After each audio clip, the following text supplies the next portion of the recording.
Malam, Ibu Bapak semuanya. Selamat berjumpa malam hari ini ya. Malam-malam di weekend kita menyempatkan diri dan bersedia untuk belajar bersama. Ini merupakan suatu kekaguman bagi saya secara pribadi, di mana Ibu Bapak semuanya mau untuk datang untuk sama-sama kita belajar dari Circles. Terima kasih juga buat Circles yang juga bersedia untuk mengampu acara ini. Baiklah, kita akan mencoba belajar bersama-sama malam hari ini mengenai perubahan iklim.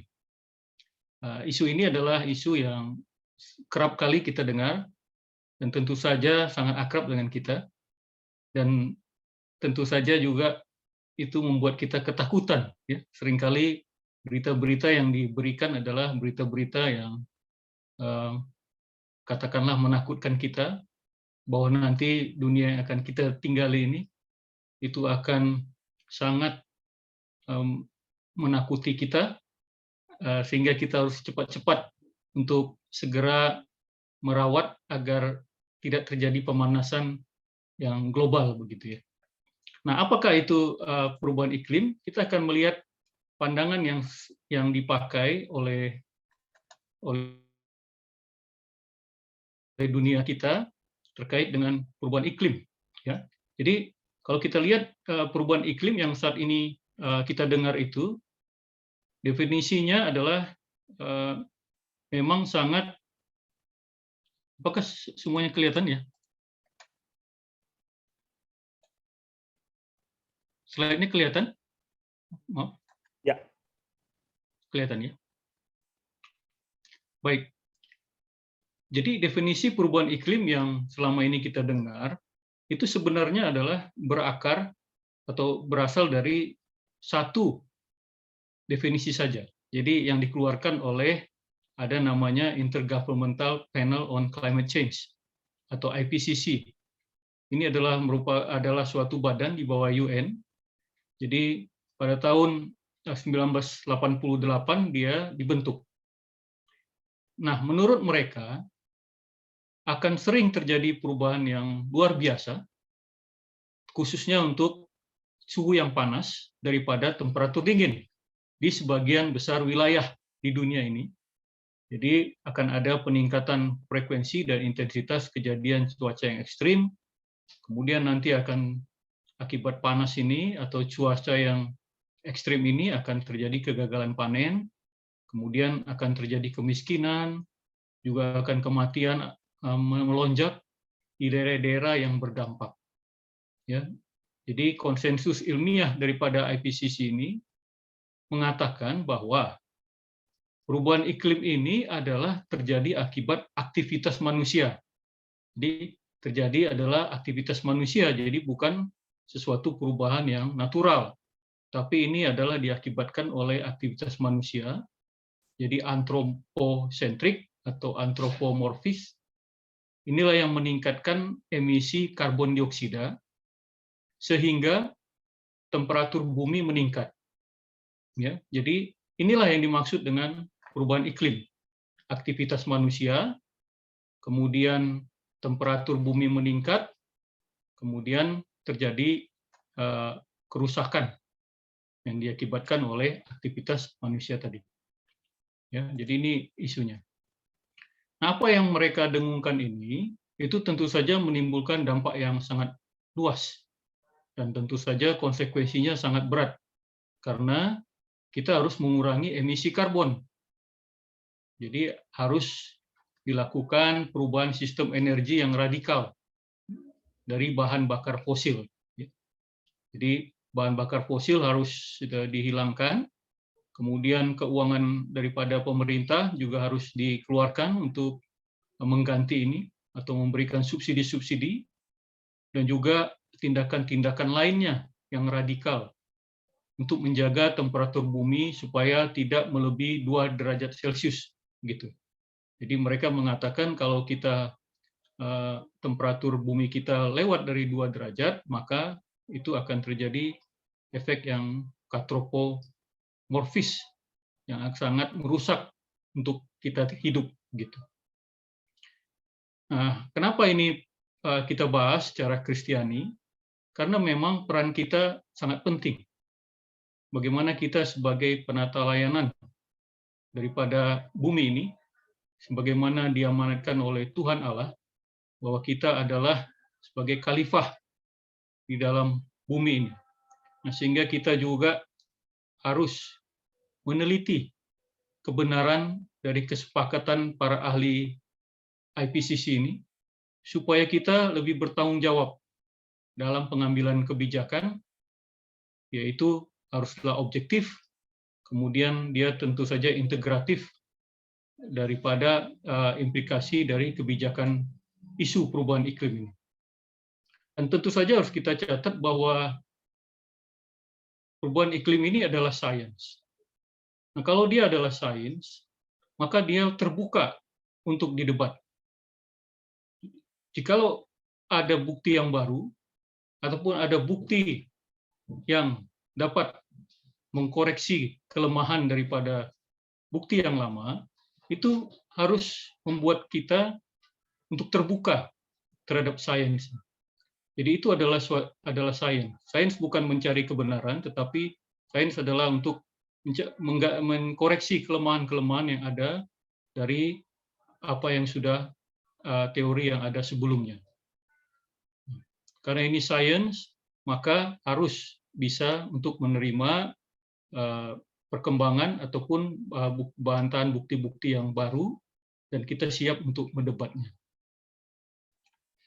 Nah, sekarang kita akan melihat apa saja sih yang ada di negara kita ataupun kebijakan daripada pemerintah terkait dengan perubahan iklim ini. Pemerintah kita sudah meratifikasi beberapa peraturan-peraturan ataupun membuat undang-undang, baik itu Perpres, peraturan presiden maupun peraturan, juga ada RAN, Rencana Aksi Nasional, dan baru-baru ini kemarin setelah pulang dari Glasgow, dari COP26, Presiden juga mengeluarkan peraturan presiden yang baru tentang nilai ekonomi daripada karbon dioksida. Jadi ada peraturan yang dibuat, kemudian di dalam peraturan-peraturan yang ada ini, pemerintah kita itu mentargetkan akan menurunkan emisi gas rumah kaca, jadi secara sukarela, gitu ya. Jadi Indonesia volunteer untuk menurunkan emisi gas rumah kaca di tahun 2020.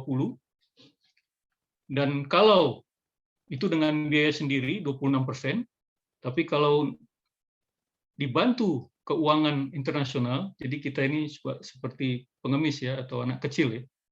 Kalau pakai uang gua sendiri, gua turunin deh 26%. Tapi kalau lu bantu gua turunin deh sampai 41%. Nah, ini dia apa yang kita kerjakan ya di dunia internasional. Kemudian tujuan ini dijewantahkan oleh aksi-aksi mitigasi di seluruh kementerian dan lembaga, serta non-party stakeholders seperti LSM-LSM, kemudian pendidikan ya, dan swasta dan lain-lain. Jadi aksi-aksi mitigasi kita ini dilakukan di seluruh kementerian dengan bertujuan menghentikan atau pengurangan penggunaan bahan bakar fosil. Jadi kita akan menggantikannya dengan sumber energi yang rendah emisi atau energi terbarukan yang tidak menghasilkan emisi.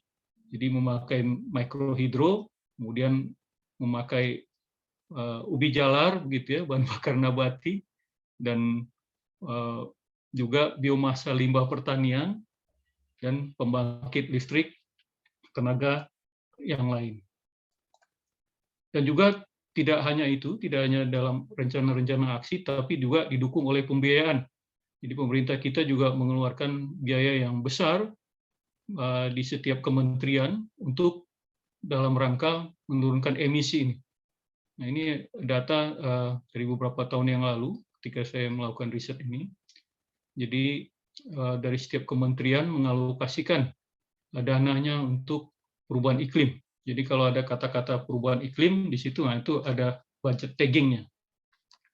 Dan juga pemerintah menerbitkan Green Sukuk, seperti yang baru dikeluarkan di bulan ST03 ini ya, ada sukuk hijau, itu pembiayaan nanti untuk proyek-proyek yang berkaitan dengan proyek hijau. Gitu. Jadi ada banyak, itu yang terjadi di negara kita, dan tidak ketinggalan juga gereja. Gereja juga mulai dari tahun 2010 menekankan pentingnya untuk menjaga bumi terkait dengan perubahan iklim ini. Jadi dikatakan di sini dikutip dari Paus mengatakan perlu menjaga bumi. Jadi kita ini adalah manusia-manusia yang kurang rasa penghormatannya terhadap alam ciptaan. Sehingga berdasarkan hal ini di tahun 2011 di Afrika Selatan, Uskup Desmond Tutu dalam konferensi perubahan iklim itu juga mengambil posisi mengeluarkan maklumat bahwa gereja akan menanggulangi fenomena perubahan iklim untuk menurunkan emisi karbon dioksida. Tidak hanya di situ, juga Dewan Gereja Dunia juga merespon terhadap ini. Tahun 83 mereka sudah mulai mengangkat isu keadilan perdamaian. Juga di Korea Selatan tahun 1990 juga mereka menaruh perhatian terhadap lingkungan dan pemanasan global. Dan di tahun 2014 PGI menekankan spiritualitas Ugahari. Ini juga terkait dengan bagaimana gereja mengatakan bahwa Tuhan telah menciptakan dunia ini amat baik, dan kita juga sebagai bagian dari umat Kristen harus menjaga bumi ini. Nah, apa yang sudah dilakukan oleh pemerintah Indonesia dan juga gereja, memang dasarnya adalah dari definisi perubahan iklim yang dibuat oleh IPCC.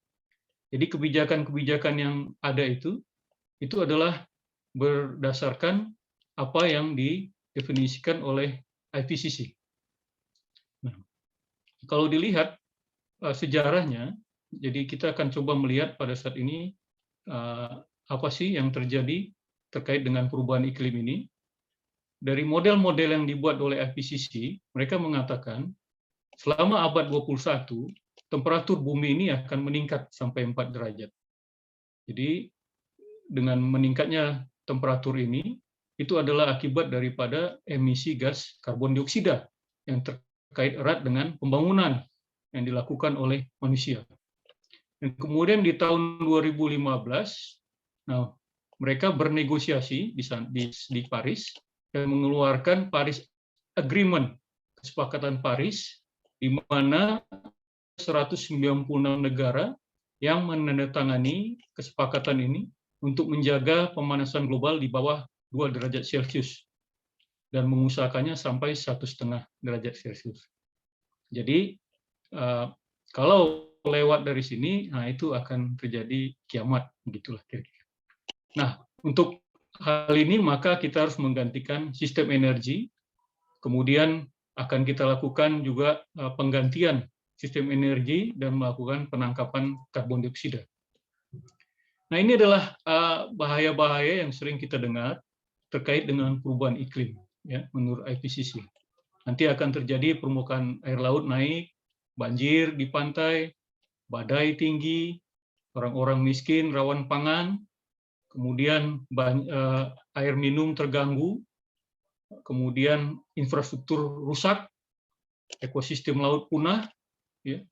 Kemudian ekosistem darat akan hancur, juga terjadi peningkatan risiko mortalitas, morbiditas, dan bahaya lain selama periode panas yang ekstrim.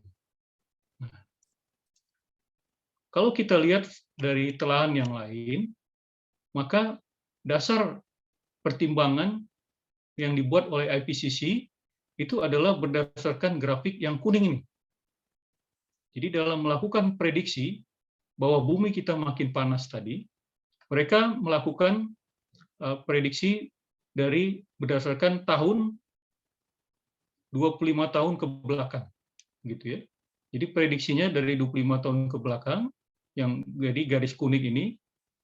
Nah, jadi melihat lonjakan yang seperti ini, yang curam. Nah, atas dasar garis kuning inilah, persamaan garis kuning ini, maka mereka mengatakan bahwa terjadi pemanasan yang cukup ekstrim. Gitu. Tapi kalau kita tarik garis ke berapa tahun ke belakang, misalnya, nah ada 50 tahun, begitu ya, kemudian ada 100 tahun, 150 tahun ke belakang, itu gambarnya jadi lain. Ya. Jadi tidak terlalu step dia, tidak terlalu curam juga. Kalau kita tarik 50 tahun ke belakang, itu gambarnya seperti yang orange. Kalau 100 tahun ke belakang, gambar yang biru. Dan kalau 150 tahun ke belakang, gambar yang merah. Nah, jadi kalau kita lihat sebenarnya prediksi yang dikeluarkan itu adalah sepertinya terlalu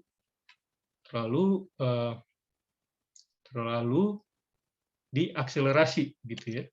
Jadi terlalu dimodifikasi. Artinya hanya mengambil 25 tahun ke belakang. Nah, Ibu Bapak sekalian tahu bahwa sains itu adalah harus kita tanggapi dengan skeptis. Karena sains, bukti-bukti yang diberikan oleh sains, bisa saja itu memang dilakukan untuk tanda petik kebaikan kita, atau itu dibuat ada bias di sana. Sehingga apapun yang diberikan oleh sains, memang seharusnya kita tanggapi dengan skeptik. Karena kita akan menimbulkan rasa ingin tahu kita. Dan kita akan terus melihat, ya apakah ini benar, ataukah ini seperti ini, grafiknya apa benar begitu. Nah, itu adalah software yang diberikan oleh Tuhan kepada kita memang untuk mengtes sains. Nah, jadi kalau dari grafik ini kita lihat, ya ternyata bumi kita itu nggak terlalu panas lah, kan begitu ya. Ya itu panasnya kan karena diukur ya 25 tahun terakhir. Ternyata kalau diukur dari dulu itu nggak terlalu panas juga, begitu. Ya. Dan juga kalau kita lihat di sini dari pengukuran RSS itu ya, Remote Sensing System, itu institusi kelas dunia.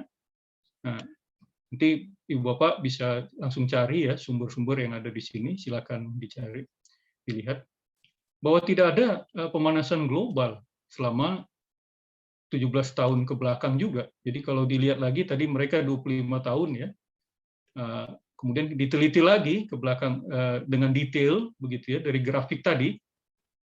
Ternyata grafiknya seperti ini begitu. Jadi tidak ada pemanasan global. Artinya seperti ini. Suhu itu adalah bersifat gelombang sinusoidal. Jadi kalau dia sinusoidal, dia nanti naik, dia turun, nanti dia naik. Kemudian naik lagi, turun lagi. Nanti naik, turun lagi. Begitu. Jadi kalau grafik sinusoidal, itu adalah menuju nol dia trennya. Karena sinusoidal. Begitu. Nah, kalau kita kaitkan dengan pemahaman kita, ya bahwa Tuhan menjaga dunia ini, dan dia tidak melepaskannya ketika dia ciptakan, dia biarkan berjalan sendiri, tentu saja kita bisa melihat bahwa memang dalam penjagaan temperatur, ya Tuhan ketika ya suhu naik, ya dia akan turunkan. Gitu. Nanti dia turunkan, dia naikkan lagi. Di sebelah mana dia turunkan, di sebelah mana dia naikkan. Kan begitu ya. Ketika untuk menjaga kestabilan daripada bumi ini. Karena bumi ini ada yang rawat begitu. Ada sistem yang sangat intelijen, yang tidak akan menuju kerusakan begitu. Tidak ada garansinya apa kalau ketika kita membeli PLTS gitu, pembangkit listrik tenaga surya misalnya, itu garansinya ya 25 sampai 30 tahun begitu kita pasang di rumah kita. Nah, kalau bumi ini sepertinya lebih ya daripada 25 ataupun 30 tahun. Nah, jadi berdasarkan pengukuran suhu itu adalah bersifat sinusoidal. Jadi tidak ada pemanasan global. kalau kita perinci sampai 17 tahun ini. Dan juga dari hasil penelitian daripada kalender tahun 1938, dia mengatakan bahwa ada sistem umpan balik di dalam bumi kita ini, gitu. Jadi sistem umpan balik ini artinya bahwa perubahan-perubahan daripada penguapan air, ya, kemudian radiasi daripada langit, ya, awan-awan dan temperatur itu juga akan dibalikkan lagi, gitu, dikoreksi sendiri oleh perubahan awan-awan sirkulasi di atmosfer. Ya. Jadi bahwa bumi ini akan tetap dijaga stabil, gitulah kira-kira singkatnya dari apa yang dikatakan oleh kalender. Dan juga dari hasil penelitian di Greenland, ya, dikatakan bahwa apa yang dikatakan oleh IPCC kan bahwa Greenland itu semakin panas, ya, sehingga es mencair begitu. Nah, di Greenland itu 1000 tahun terakhir malah mengalami penurunan suhu. Jadi Greenland itu semakin dingin, begitu. Jadi bukan semakin panas.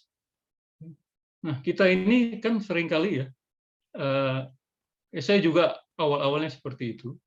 Ketika disuguhkan gambar beruang kutub, seekor gitu sedang sedih, gitu ya.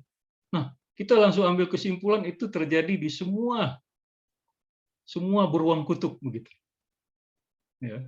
Kemudian ketika disajikan foto di dalam ikan paus ada plastik-plastik, nah kita langsung percaya bahwa itulah yang terjadi kepada semua ikan paus yang ada di dunia ini. Ya. Padahal bisa saja itu fabricated, kan. Tapi karena mungkin tadi pemikiran kita tentang sains itu sudah terkikis oleh pemikiran tentang iman. Jadi kita percaya saja tanpa melihat, begitu ya. Percaya saja tanpa berpikir. Nah, mungkin nanti kita akan bahas lebih lanjut lagi mengenai paradigma seperti itu. Kemudian dari sains, sebelum tahun 2015, 2016, ini tadi bahwa sebelum El Nino, ya. Nah, tadi diukur kan katanya pemanasan global tadi mengakibatkan badai El Nino, ya, badai panas. Nah, ternyata tidak tadi. Kemudian ini menunjukkan bahwa tidak ada terjadi pemanasan. Ya. Nah, menurut Lair bahwa permukaan laut memang meningkat sejak episode glasial terakhir 20.000 tahun yang lalu, ya. Jadi ketika zaman es, karena mencairnya es di Antartika dan Greenland. Jadi memang dulu sudah naik 20.000 tahun yang lalu. Dan pemanasan dari faktor alami dan antropogenik itu sedikit sekali dari hasil penelitian mereka. Ya, sekitar 1,5 mm. Ya. Jadi tingkat kenaikan permukaan laut saat ini itu adalah 2-3 mm per tahun. Ya. Dan pengaruh antropogenik tidak terdeteksi. Jadi bukan akibat daripada karbon tadi, aktivitas manusia, tapi itu adalah sesuatu yang normal. Karena iklim itu berubah, juga akan selalu berubah, dan juga selama 150 tahun terakhir, suhu meningkat hanya 0,8 Celcius. Dan penyebab utamanya adalah variasi daripada pergerakan matahari dan juga proses alami lainnya. Yang kedua, kita akan bahas mengenai karbon dioksida. Dikatakan oleh IPCC bahwa karbon dioksida lah penyebab daripada pemanasan global ini. Nah, Ibu Bapak sekalian, ketika ada suatu statement yang mengatakan bahwa dialah satu-satunya penyebab, itu harusnya membuat kita semakin gencar atau lincah untuk mempertanyakan kebenarannya. Sama seperti kita disodorkan bahwa Yesus Kristus adalah satu-satunya jalan keselamatan. Itu seharusnya membuat kita semakin berpikir, apakah benar seperti itu? Apakah benar memang hanya Dia satu-satunya jalan keselamatan? Harusnya itu kita anggap sebagai suatu bahasa marketing ketika kita disodorkan suatu barang bahwa inilah barang yang paling baik.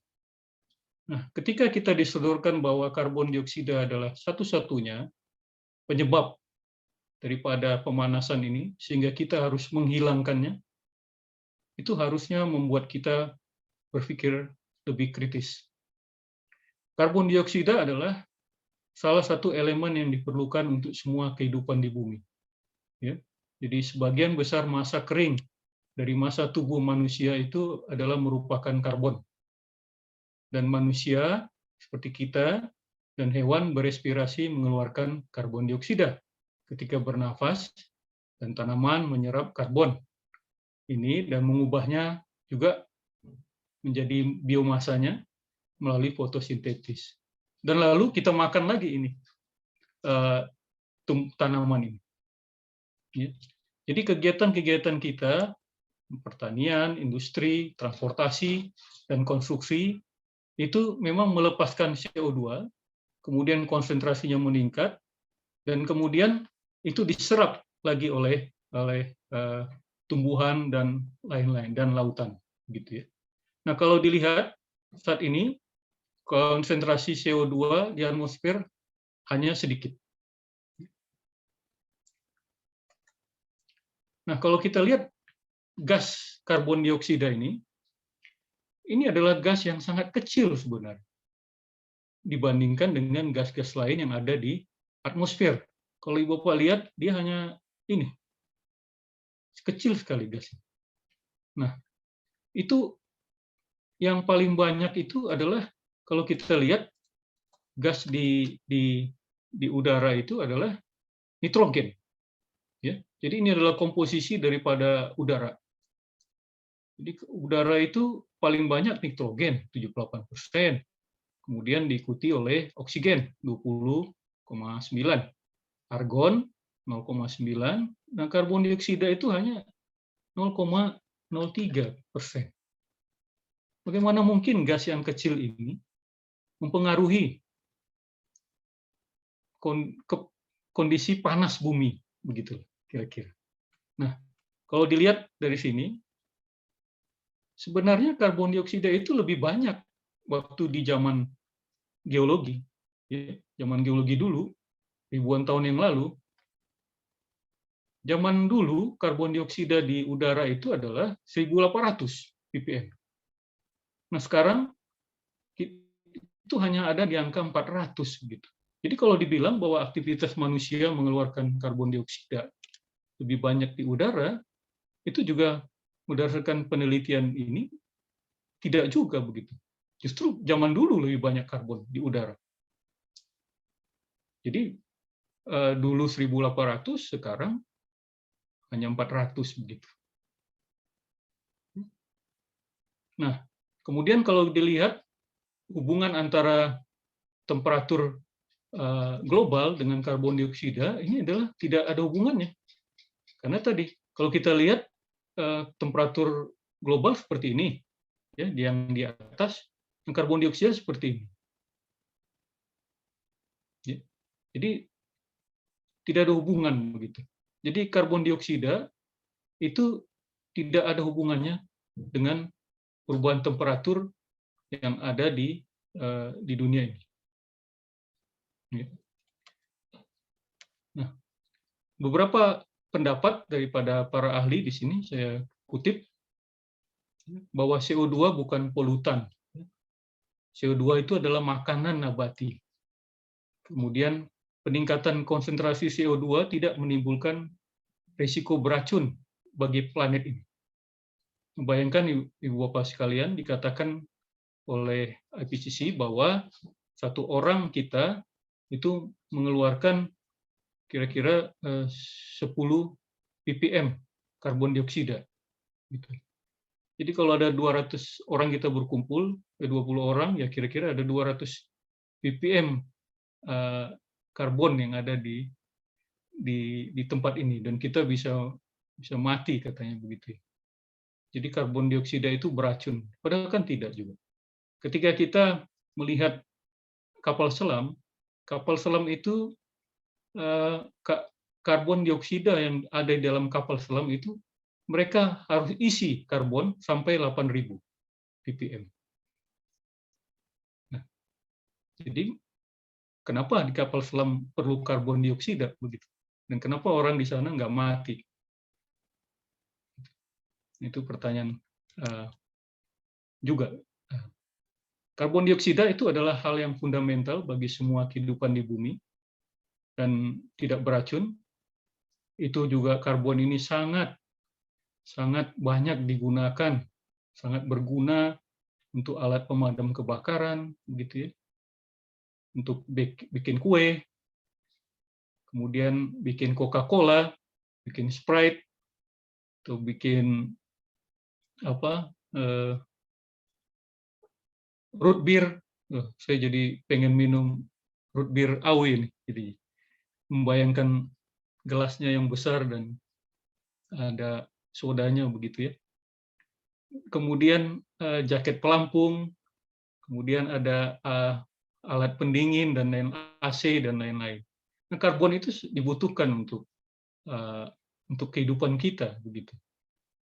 Bayangkan kalau di rumah kita tidak ada kulkas begitu ya. Bagaimana makanan yang kita beli di hari Jumat atau hari Sabtu di weekend, kemudian kita masak di hari Rabu atau hari Selasa masih tetap bertahan begitu. Dan itu adalah sumbangan ataupun kontribusi daripada karbon dalam kehidupan kita.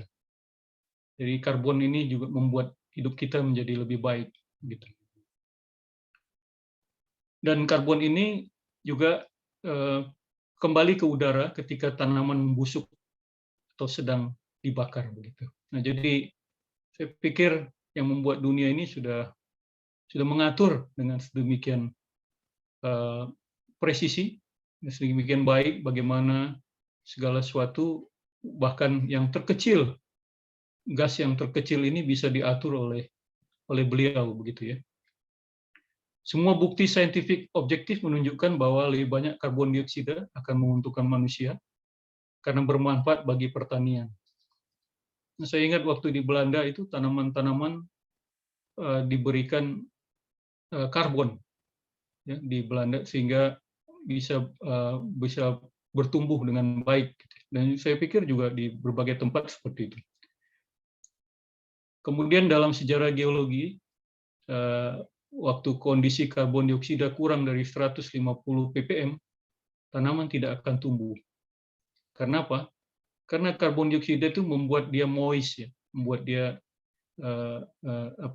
tidak moist, gitu, kehilangan kelembapannya. Jadi karbon dioksida ini penting, ya, dan dia tidak akan beracun hingga konsentrasi 5%. Dan sekarang di 50.000 ppm.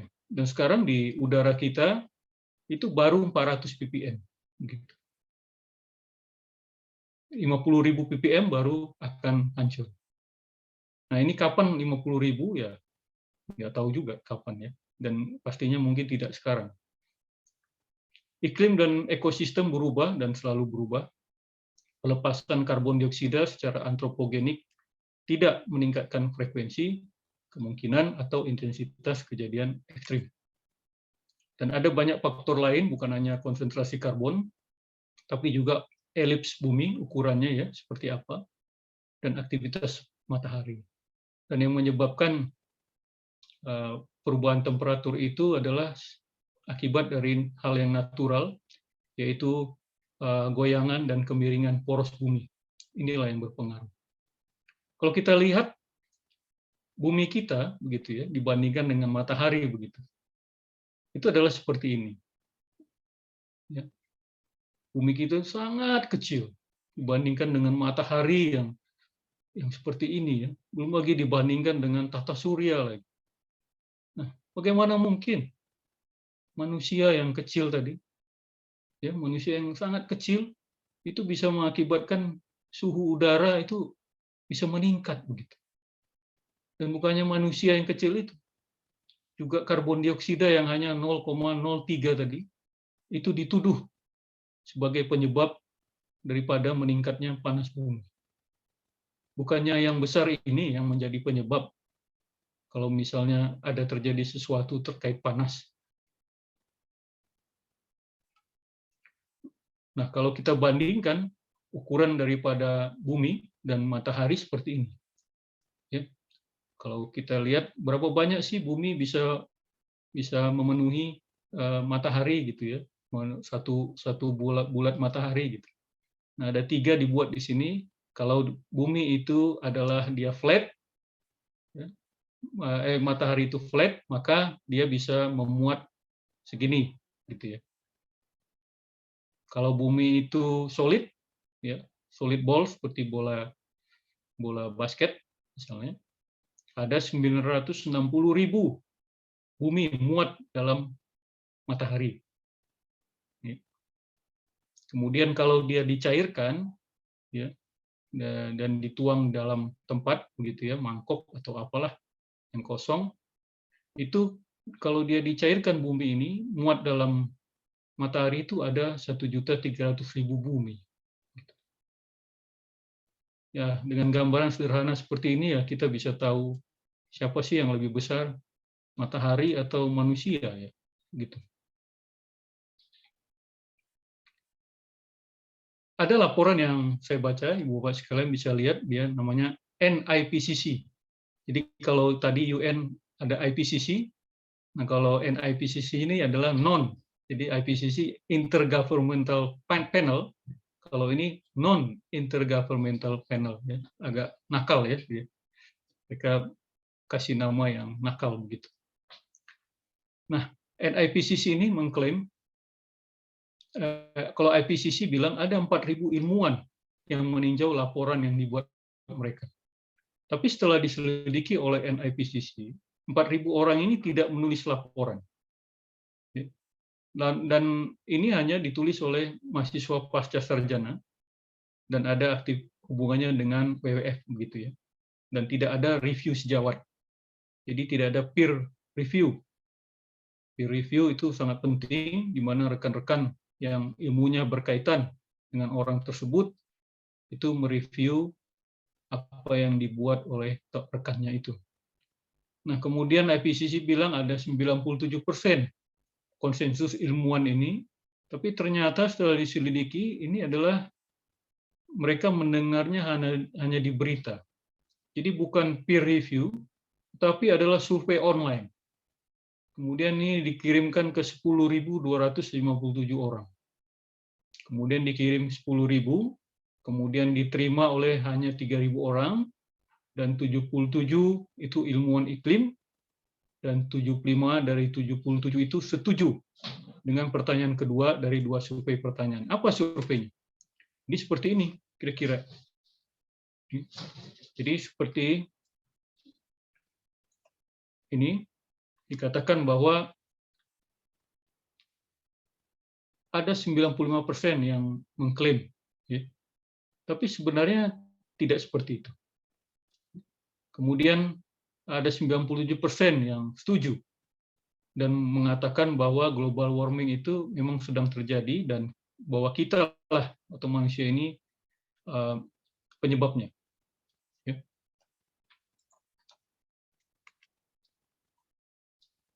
Ternyata pertanyaan yang dikirimkan itu adalah seperti ini.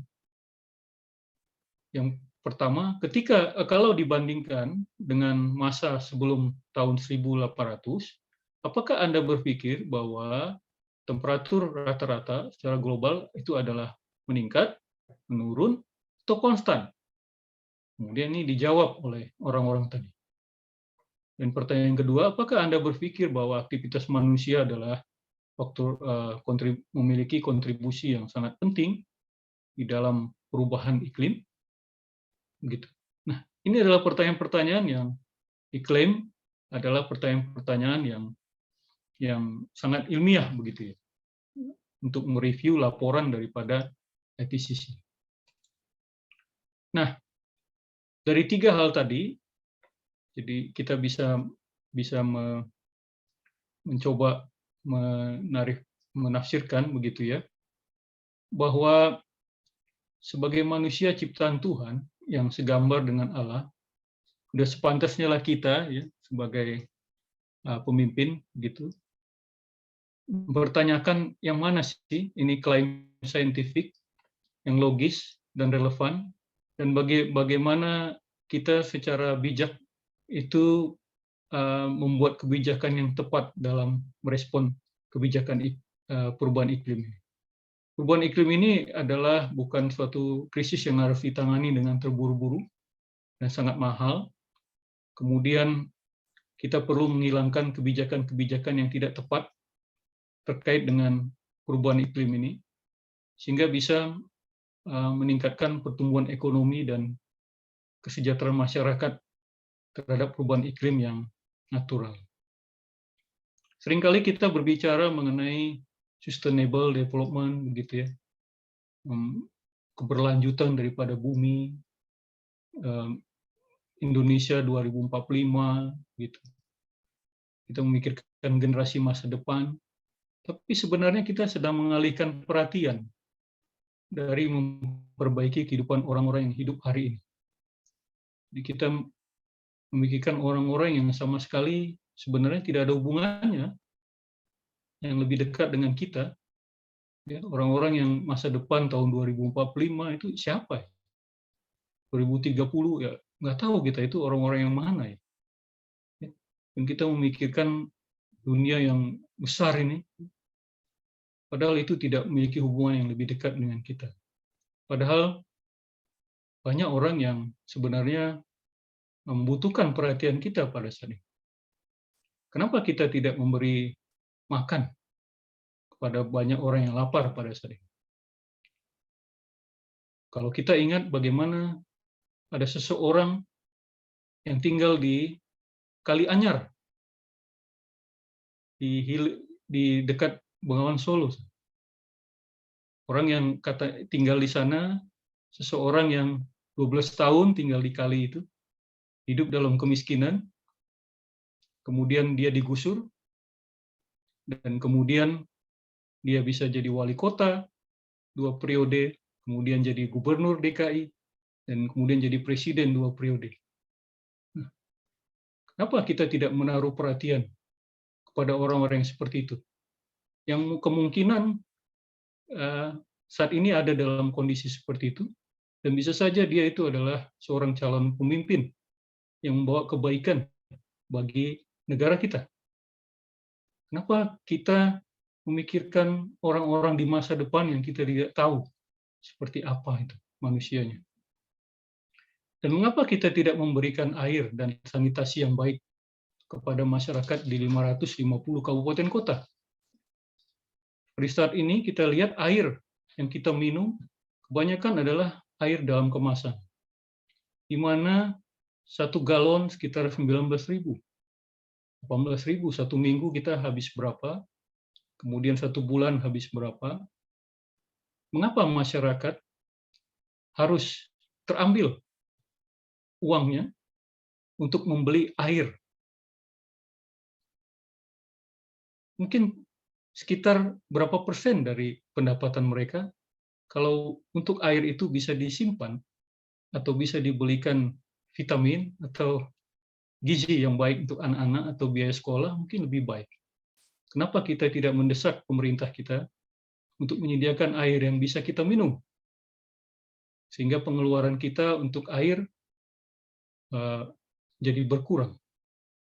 Dan mengapa juga kita tidak mendesak pemerintah kita menyiapkan angkutan umum yang baik kepada kita? Sehingga pengeluaran kita untuk beli bensin, membayar cicilan kendaraan, itu bisa kita pakai untuk menyekolahkan anak-anak kita ke tempat yang lebih baik. Mengapa kita memikirkan sesuatu yang aneh, bin ajaib seperti itu? Jika dilakukan pengurangan emisi, maka perlu dilakukan perhitungan terhadap beban ekonomi dan finansial. Ya. Jadi tidak asal kita mengganti sistem energi kita, karena satu pekerjaan yang hilang akibat perubahan pekerjaan daripada energi terbarukan, itu bisa menggeser tenaga kerja di sektor yang lama ada berapa orang begitu. Berapa produktivitas ekonomi yang hilang, pabrik-pabrik yang akan terganggu, dan tenaga kerja yang menganggur, dan berapa anggaran pendapatan dan belanja negara yang habis dengan isu-isu perubahan iklim ini. Demikian dulu, saya sampai sini.